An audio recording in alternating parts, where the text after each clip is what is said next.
Shalom, selamat pagi buat Bapak Ibu, saudara-saudari yang dikasihi Tuhan Yesus Kristus. Firman Tuhan yang menyapa kita hari ini, yaitu tertulis di surat Galatia 3 ayat 11. Dan bahwa tidak ada orang yang dibenarkan di hadapan Allah karena melakukan hukum Taurat adalah jelas. Karena orang yang benar akan hidup oleh iman. Demikianlah firman Tuhan. Bapak Ibu, kaki yang berjalan di jalan iman lebih kuat daripada tangan yang bekerja mencari pembenaran.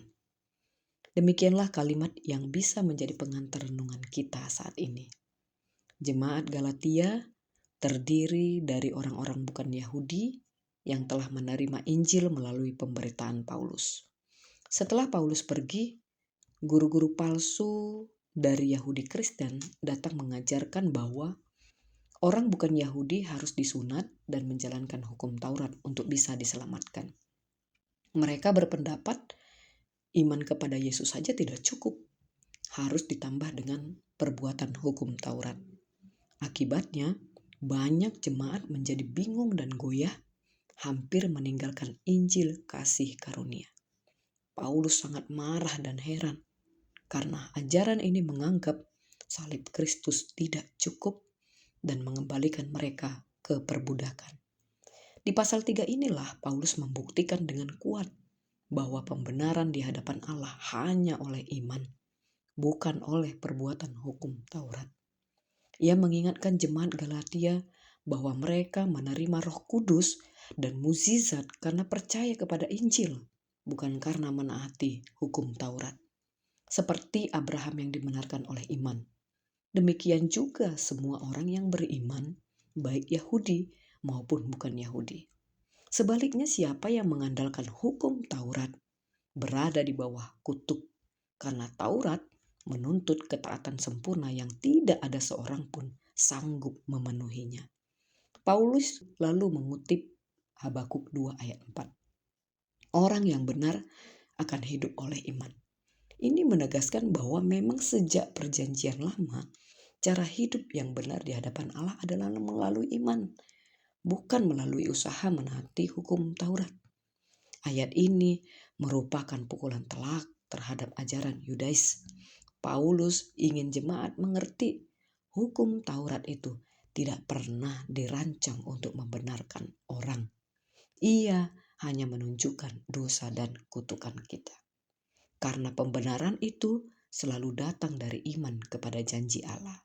Oleh karena itu, tidak ada pembenaran oleh perbuatan hukum. Manusia tidak bisa mendapatkan keselamatan dengan usaha sendiri, karena kita semua gagal memenuhi standar sempurna Taurat.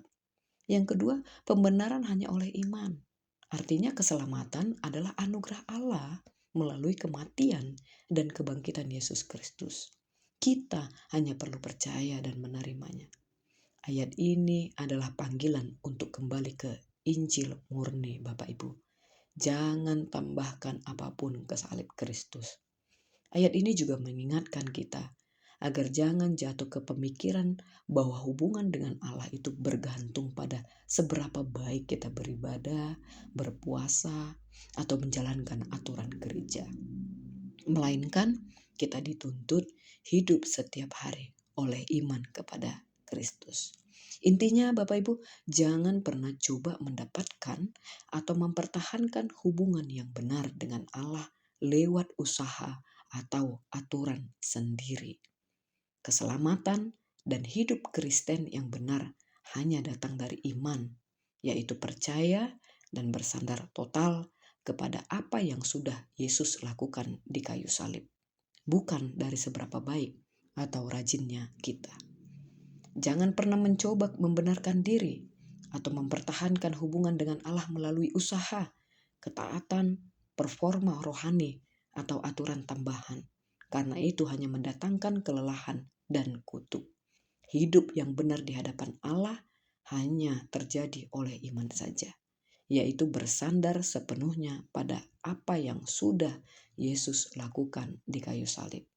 Di tengah tekanan legalisme sehari-hari yang kontekstual saat ini ya Bapak Ibu, seperti penilaian gereja, pertunjukan rohani di medsos, tetaplah ingat bahwa Allah itu sudah menerimamu sepenuhnya di dalam Kristus. Oleh karena itu, ketika gagal atau lemah, kembalilah dengan iman, bukan dengan membayar dosa lewat ibadah ekstra.